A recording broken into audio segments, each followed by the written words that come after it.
네, 안녕하십니까. 오늘은 영업의 장점에 대해서 한번 이야기를 드려볼까 합니다. 가장 사람들이 영업을 해야 되는 여러 가지 이유들이 있잖아요. 무언가를 팔아가지고 돈을 번다. 이런 되게 단순한 목적들이 있는데 제가 제일 많이 이야기를 드렸던 것들 중에 하나가 뭐냐면 어떠한 인연이 돼서 그 사람들 때문에 내 퍼널이 확대되는 효과들이 되게 있다라는 거죠. 그러니까 이제 제가 어떤 일을 예를 들어서 부동산 일을 하고 있다. 그러면 뭐 부동산을 열심히 뭐 계약을 해주고 있다. 그런데 계약을 하면서 알게 된 인연들이랑 잘 접점이 맞아서 이 사람들이 하고 있는 비즈니스에 제가 올라타게 되는 효과들이 굉장히 많이 있다는 겁니다. 근데 그 이유가 뭐냐면 이런 거죠. 보통 어떤 사업을 하는 사람들이 가지고 있는 제일 큰 페인 포인트가 있잖아요. 그 예를 들어서 부동산을 다시 예를 들면 뭔가 어떤 사무실을 구해야 돼요. 상가를 구해야 돼. 집을 구해야 돼요. 그런데 그 사람을 뭔가를 도와줬어. 그래서 좋은 거를 계약을 해줬어요.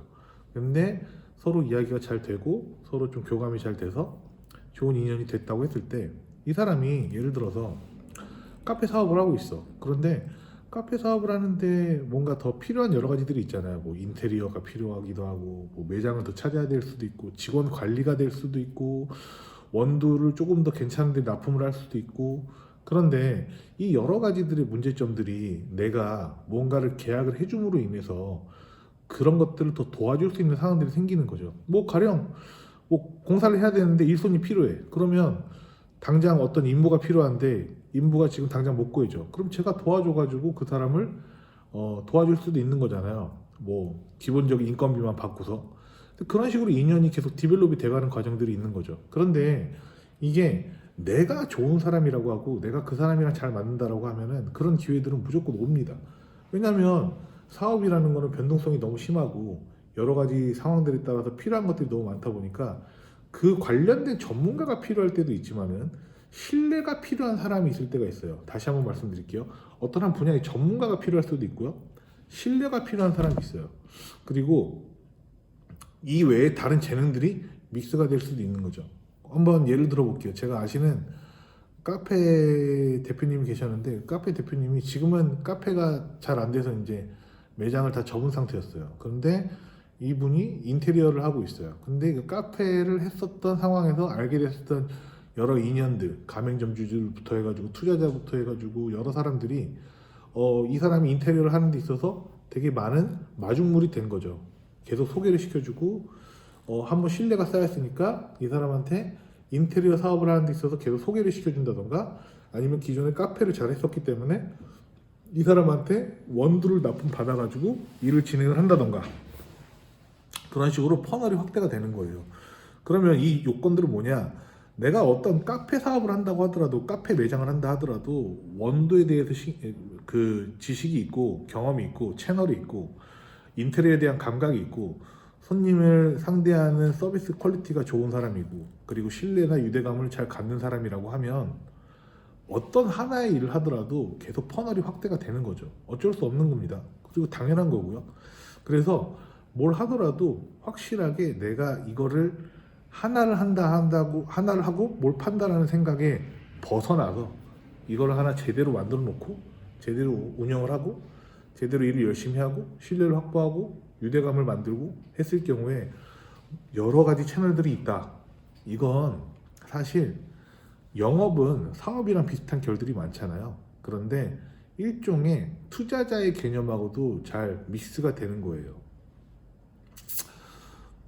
만약에 제가 사람을 잘 다루는 능력들이 있어요. 그런데 어떤 대표님이 계세요. 이 대표님이 사업을 잘 하는데 이 대표님이 출장이 많아. 그래가지고 직원들을 관리하기가 되게 애매한 상황이야. 그런데 내가 이 직원들을 관리를 같이 해주면서 일을 할 수 있어. 왜냐면 내가 예를 들어서 일을 하는 게 대부분 노트북으로 일을 하는 그냥 장소는 상관없이 그런 일들을 좀 많이 하고 있다. 라고 하면 조금 프리랜서 같은 개념이죠. 그러면 내가 사람을 잘 다룬다라고 하면은 그 대표님이 야 네가 사람을 잘 다루니까 어차피 너 프리랜서처럼 노트북으로 일을 할 거 아니야. 그러니까 우리 사무실에서 그냥 일을 해. 대신에 우리 직원들을 잘 관리를 해 가면서 일을 해봐.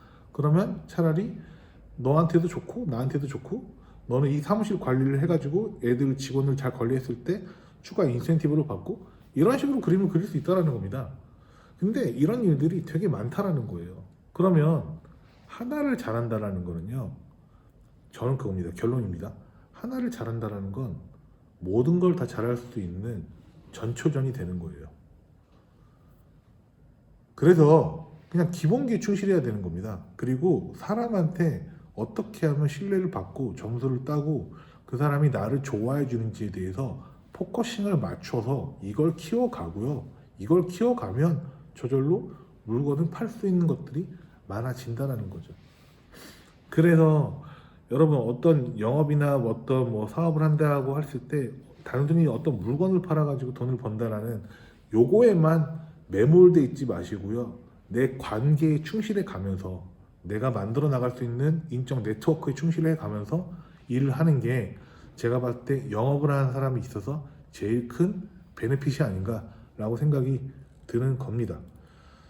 제 이야기에 반문을 하는 사람들이 있을 겁니다. 아유, 뭐 이것저것 신경 쓰지 말고 하나 제대로 파가지고 이거 물건 파는 것만 집중을 해가지고 살아가는 게 무조건 옳지.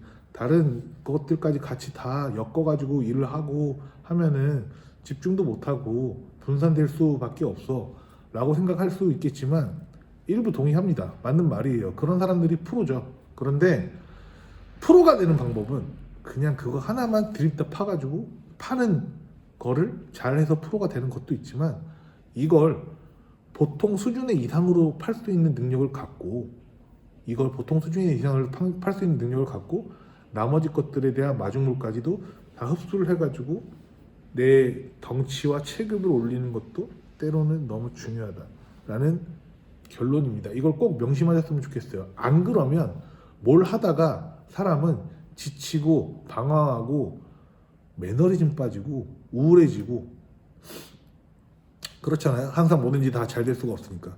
그런데 그럴 때마다 사람의 도움을 받고 사람한테 위로를 받고 사람한테 조언을 받으면서 성장해 나가는 게 저는 제일 중요하다고 생각합니다. 끝!